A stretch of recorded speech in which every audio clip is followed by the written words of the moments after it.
लक्ष्मण सीता जी की मन स्थिति का बोध कर रहे थे कि क्या है इनके मन में।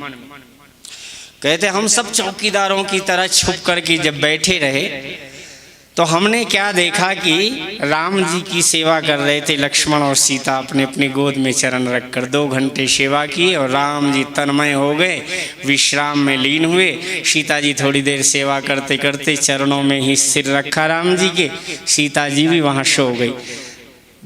1 घंटे के बाद राम जी ने देखा होगा अब नींद कहाँ आती थी, तो राम जी ने देखा सीता सो गई हैं तो उनके तकिए के नीचे भाथा लगा दिया गोल, धनुष बाण जिसमें रखे, और भगवान राम जी चटाई लेकर कुटिया के द्वार पर 11 बजे रात से 2 बजे रात तक, 3 बजे 4 बजे तक भरत भरत भरत ऐसा प्रेम से स्मरण कर रहे थे।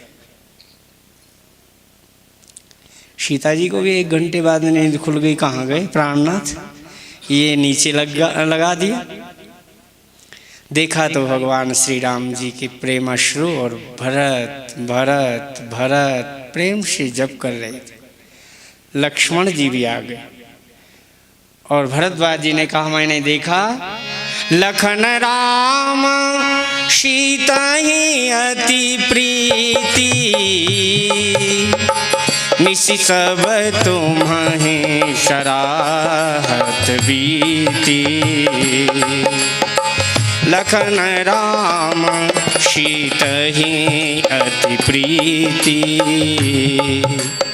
राम लक्ष्मण सीता जी को इतना स्नेह है तुम्हारे चरण, तुम्हारे प्रेम में, तुम्हारे हृदय से, तुम्हारे रोम रोम से है भरत जी। तुम में क्या है जो इतना प्रेम करते भगवान। सारी रात तुम्हारी सराहना करते करते बीत गई। एक बार जगत गुरु कृष्णाचार्य जी ऋषिकेश में कह रहे थे, कहते लक्ष्मण जी 14 वर्ष नहीं सोए, राम जी तो बहुत सोए हैं, सीता जी भी सोई होंगी, भरत जी भी विश्राम। मन का नाम राम जी तो सोए ही नहीं 14 वर्ष, लक्ष्मण जी भी नहीं सोए, भरत जी तो विश्राम किए ही नहीं, 14 वर्ष घूमते ही रहे। उर्मिला जी तो 14 वर्ष तक खड़ी रही आरती लेकर। कहते कोई नहीं सोया अयोध्यावासी।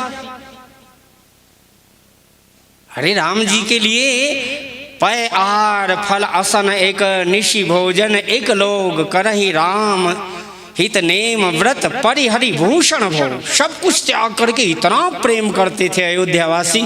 14 वर्ष तक कोई अयोध्यावासी नहीं सोया। कहते रामायण में कहाँ लिखा है राम जी जागते रहे। मैंने कहा लिखा हुआ है, विभीषण से भगवान राम जी ने कहा तोर कोश सब मोर सब सत्य वचन ममतात। मैं भी कहता हूँ कि तेरी संपत्ति भी सारी मेरी ही है हे भाई, लेकिन भरत दशा सुमिरत मोहि निमिष कल्प समझात। बीते अवधि जाऊं जो जियतन पावों वीर। यदि मैं 1 मिनट भी लेट हो गया तो उसके प्राण मस्तक फट जाए। भरत के मैं जब से चला हूं तो भरत की याद करते करते मेरे को एक एक निमिष, यानी मेरी पलक नीचे जाए ऊपर जाए, इतनी जो निमिष निमिष का समय था ना, एक एक कल्प के समान बीत रहा। जैसे सीता जी लंका में रही ना, तब हनुमान जी ने नहीं कहा निमिष निमिष करुणा निधि जाई कल्प संबीत बेग चलिए प्रभु आनिय भुजबल खल दल जीत। सीता के अति विपत्ति विशाला। राम जी ने क्या कहा, तो भरत जी की याद करते करते तो एक और गहरी बात भरद्वाज जी ने कहा, तुमको मैं एक और गहरी बात बताता हूं। भरद्वाज जी ने कहा सुनहु भरत रघुवर मन माही, सुनहु भरत रघुवर मन माही। प्रेम पात्र तुम सम को नाहि, प्रेम पात्र तुम सम को नाहि। क्या सुंदर बात है। इसका थोड़ा सा अर्थ सुनो। भरद्वाज जी ने कह दिया कि भरत, राम जी के प्रेम को रखने के लिए, जैसे दूध को रखने के लिए बर्तन होता ना साफ शुद्ध, रगड़ रगड़ करके साफ मजा हुआ, तो उसमें दूध रखा जाए। वैसे अग्नि दूध को गर्म नहीं कर सकती, दूध डालो तो अग्नि बुझ जाएगी। अग्नि बर्तन को गर्म करती, और बर्तन में दूध का तादात्म्य होने से बर्तन गर्म हो जाता है। हम भी जैसे देह में पंचभौतिक शरीर में रस रूप शब्द गंध स्पर्श नवद्वारे पूरे देही, इसमें इतने तादात्म्य है कि जैसे दूध गर्म होगा, बर्तन गर्म होना तो दूध भी गर्म हो जाए, उसमें चावल डाल दो तो वो भी गर्म हो जाए, काजू किशमिश डालो वो भी। ये तादात्म्यता की बात कह रहे थे। लेकिन भरद्वाज जी ने कहा है कि आप क्या तादात्म्य हो? नहीं नहीं, मैंने गलती कर गई। भरद्वाज जी ने कहा, भरत जी से मैंने बहुत बड़ी गलती कर गया कि पात्र और वस्तु दो वस्तु हुई। जैसे दूध और बर्तन दो वस्तु हुई कि नहीं? अब दूध बर्तन तो नहीं बन जाएगा, या बर्तन दूध तो नहीं बन जाएगा। आपको यदि मेरा फोटो खींचना हो तो खींच सकते हो, ये कैमरे लगे चारों तरफ फोटो खींच गए। लेकिन मेरी आत्मा का यदि फोटो खींचना हो तो वो कैसे खींचेंगे? अब वो उसका काल्पनिक फोटो अगर बनाना हो, वो असली तो हो नहीं सकता। इसलिए ये फोटो में आईना पानी तो रखता है लेकिन प्यास बुझा सकता नहीं। अब आत्मा में ओंकार लिख दिया, प्रकाश निकाल दिया, ये काल्पनिक आत्मा तो हो नहीं सकती। ये कल्पना का सूर्य का फोटो बना दिया तो इससे अंधेरे में रख दो तो कोई प्रकाश नहीं हो जाता। चित्रकल्प तरु काम धेनु ग्रह लिखे न विपति न साई। कल्प वृक्ष का और कामधेनु गौ के फोटो बना करके अगर नीचे रख लो, अपने ऊपर टांग लो, तो उससे कोई दरिद्रता दूर नहीं हो जाती। तो कहते क्या करें? अच्छा, आपने आत्मा का फोटो बना लिया, और आत्मा के बाद में परमात्मा का फोटो कैसे बनाओगे? और परमात्मा की आत्मा का फोटो कैसे बनाओगे? और परमात्मा की आत्मा में जो प्रेम पैदा होता है उसका फोटो कैसे बनाओगे? कहे भरत, मैंने आज अपनी आत्मा तो छोड़ो, परमात्मा और परमात्मा राम की आत्मा और उसमें जो प्रेम पैदा होता है उसका साकार विग्रह देख लिया, मैं दिखा दूं जगत को बना करके। कहते कि भरद्वाज जी से कहा, महाराज ये कैसा है? सुनहु भरत तुम तो भरत मोर मत एहू, तुम तो भरत मोर मत एहू, धरे देह जनि राम स्नेहू, धरे देह जनि राम स्नेहू। हे भरत, तुम तो अब दूसरों का मत तो मैं कह दिया, शास्त्र का मत कह दिया, संतों का मत कह दिया, लेकिन मेरे मत से तो साक्षात राम जी की आत्मा परम ब्रह्म परमेश्वर ब्रह्मा विष्णु महेश के स्वामी और उनकी आत्मा में जो प्रेम का साकार स्वरूप है वह तुम तो भरत मोर मत एहू, धरे देह जनि राम स्नेह। भैया देखो, इसलिए अपने जीवन में यदि राम जी का स्नेह प्राप्त करना, इसलिए तो अयोध्यावासी भी सारे के सारे सराहना करते करते सब अयोध्यावासियों ने कह दिया,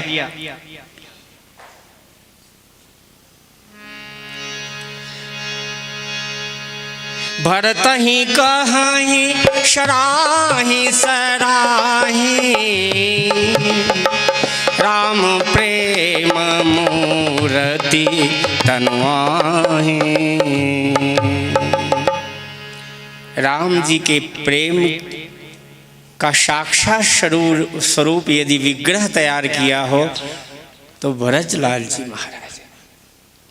इसलिए किसी का ध्यान करो या ना करो, मेरे विचार से तो यदि आपको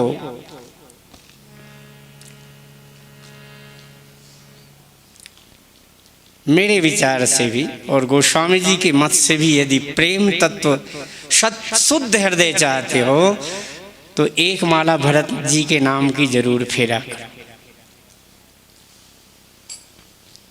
क्यों? भरत शरीष को राम सने,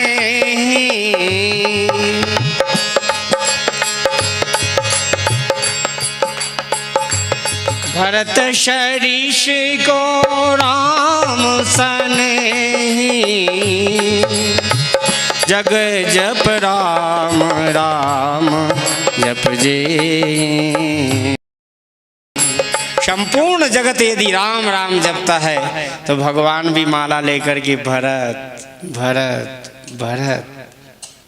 इसलिए पूरी रामचरितमानस आप पढ़कर देखना, कहीं नहीं लिखा है कि राम का जन्म न होता तो क्या होता। लेकिन गोस्वामी जी जब भरत चरित्र वर्णन करते हैं, भरत जी का प्रेम याद आता तो उन्होंने कह दिया स्पष्ट, जो न होत जग जन्म भरत को, जो न होत जग जन्म भरत को, सकल धर्म दुर्धरणी धरत को, सकल धर्म दुर्धरणी धरत को। भरत का जन्म नहीं होता तो विश्व के अंदर जितने धर्म हैं, जितनी उपासना है, जितने व्रत हैं, सकल धर्म धुर धरणी धरत को आप भले नहीं जानते। और गोस्वामी जी ने कहा, होतन भूतल भाव भरत को, अचर सचर चर अचर करत को। जो आज हम इतने मूर्ति बना बना कर सुंदर मंदिर विग्रह भगवान के स्थापित हैं, उत्सव मनाते हैं, ये सब एकमात्र यदि गोस्वामी जी को कारण लगा हो तो जड़ को भी चैतन्य बनाने का कारण प्रहलाद जी का जन्म न होता तो बताओ कौन पाषाण पूजता, उसके पहले कहाँ पर स्थापना हुई थी। प्रहलाद जी ने दिखा दिया कि भाई तुझमें मुझ में खड़ग खम्भ में घटघट व्याप, हमारे राम जी को कहा खम्भ में भी, तो दृष्टि उन्होंने कहा बिल्कुल इस खम्भ में भी मेरे भगवान।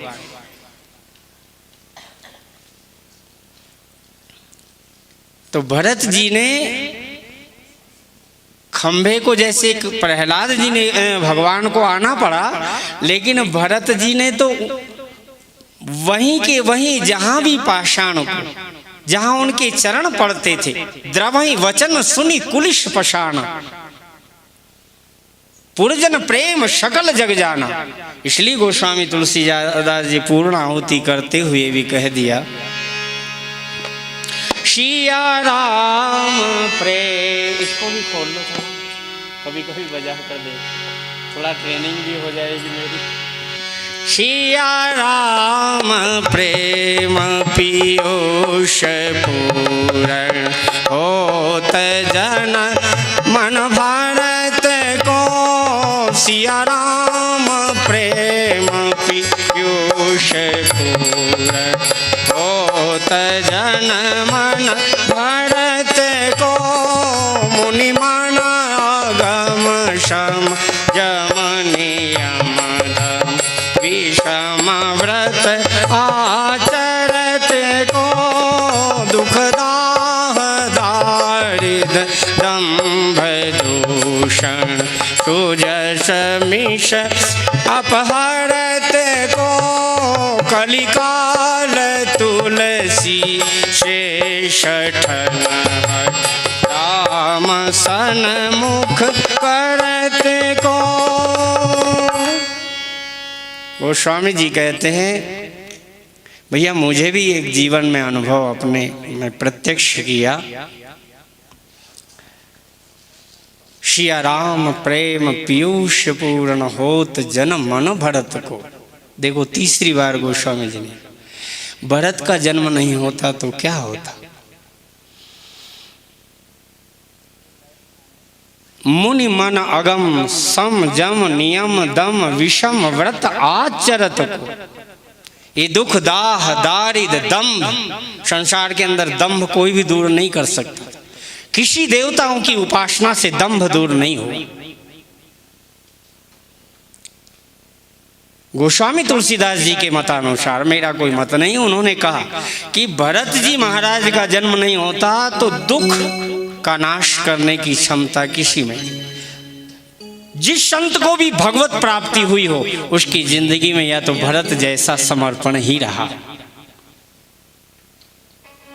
दुख दाह दारिद दंभ दूषण सुजस मिष अपहर्त को, कलिकाल तुलसी से सठन हठी राम सन्मुख करत को। राम के सन्मुख कलिकाल के जीवों को अगर भरत का चरित्र नहीं होता, भरत जी का भाव नहीं होता, और भरत जी के भाव में गोस्वामी तुलसीदास जी या राम जी यहाँ भरत की माला फेरते फेरते आंसू न बहाए होते इस धरती पर, और भरत की याद के आंसू राम जी के न गिरते, तो मेरे को ऐसा लगता था कि ये पृथ्वी महारानी को शुद्ध करके और ये कलिकाल के जीवों को भगवान के सन्मुख करके, और शुद्ध होने का कोई उपाय नहीं होता तीनों लोक में।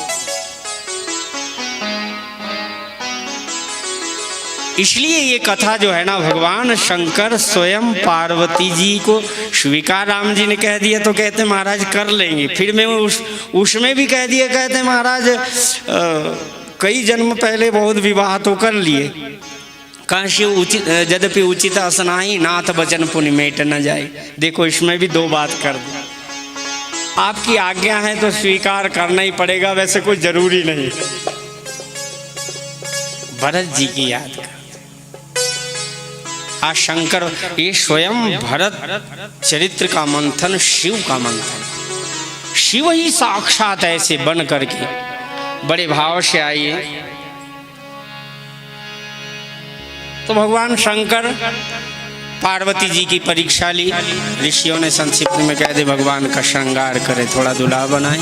5 मिनट के बाद में राम जी का जब कन्हैया का जन्म हो गया तो हमारे राम जी क्यों पीछे रह जाए, चलो। और धनुष यज्ञ वगैरह सीता जी का स्वयंवर में हम तो करवा दे चकाचक, जुगल जोड़ी सरकार। हम लोग क्यों पीछे रहे भाई। पार्वती जी महारानी की परीक्षा ली और पार्वती जी ने कह दिया महाराज गुरु के वचन प्रतीत न जेहि सपने सुगम न सुख सिद्धिते। बस गुरु के वचनों पर जिसको विश्वास नहीं है उसको स्वप्न में भी सिद्धि नहीं होती, सुख भी नहीं होता उसके जीवन में। संतों की वाणी को जो लक्ष्य और उद्देश्य मान करके आंख बंद करके ना भी गुरु धारण किया हो कि कोई संत की वाणी, हमारा संत की वाणी सुन ली, संत ने ऐसा बता दिया था, जब करने लग गए, इसका मतलब वो सिद्ध हो जाएगा। इसलिए गोस्वामी तुलसीदास जी ने बड़ी सुंदर बात लिखी है।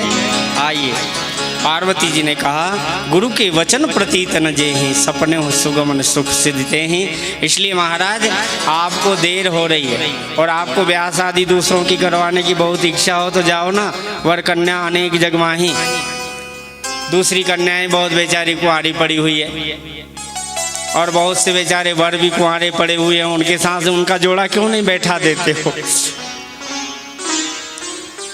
ये बैठे बैठे यही विचार करते थे। ब्याह शादी में ज़्यादा इकट्ठे लोग होते तो क्या है, गुप्त रूप से बातचीत कर लेते सब मिल मिल करके। तो पार्वती जी ने व्यंगोक्ति करते हुए आप ज़्यादा जहाँ ब्याह शादी में इकट्ठे हो ना तो फिर देखो, अरे भाई हमारी छोरी भी वो जवान तो हो गई है, पढ़ लिख कर में BA कर लिया, तो उधर का छोरा मिलान करके देख लेना। तो कहीं ना बैठे बैठे सब, अब संसारिक जीव क्या करेगा। उन्होंने कहा आपने संसार की भावना से विचार करते हो तो वर कन्या अनेक जगमाही, महाराज चाहे मेरे को मिले या ना मिले। अब तो जन्म शंभु ही तहारा, को गुण दूषण करे विचारा। और नारद वचन न मैं परिहरऊं, बसहूं भवन उजरन नहीं डरऊं। चाहे मेरा घर बसे या उजड़ जाए, उससे कोई मन लेना देना। इतना दृढ़ संकल्प देख करके भगवान प्रसन्न हो गए। सप्तऋषियों ने आशीर्वाद दिया, जय जय जगदम्बिके भवानी, तुम माया भगवान शिव सकल जगत पितुमात। और जा कर के पत्र सप्तऋषि चले गए। अब आप तपश्चर्या छोड़ दीजिए, हम तो परीक्षा करने मात्र आए थे। लेकिन प्रणाम किया और हिमांचल के घर गए और सुंदर मंगल पत्रिका लिखवाई कि आज ही शिव का ब्याह होना चाहिए। और हिमांचल बड़े प्रसन्न हुए, पार्वती जी को वापिस लेकर आए, स्नान ध्यान मांगलिक करवाया। इधर भगवान शंकर जी समाधि में बैठे, कामदेव को भेजा। देवता लोग बड़े स्वार्थी, अपने स्वार्थ के लिए बुलाया। कामदेव ने कहा बताइए क्यों बुलाया? तो कामदेव से कहा देवताओं ने कि शंकर की समाधि तोड़ दो। उन्होंने कहा वो क्षमा क्या बुझे जिसे रोशन खुदा करे। अरे जाको रास के साइया मार सके ना, बालन बांका कर सके जो जग बैरी हो। मैं वहाँ जाऊँ? अग्नि के पास में यदि बर्फ जाएगा तो पिघल करके नाश अपना ही कराएगा। और शिव तो महाशक्ति, उनको समाधि तोड़ने जाऊंगा तो अपना नाश कराऊंगा। लेकिन हे देवताओं कोई बात नहीं, दूसरों का जिसमें हित हो जाए ऐसा परोपकार करना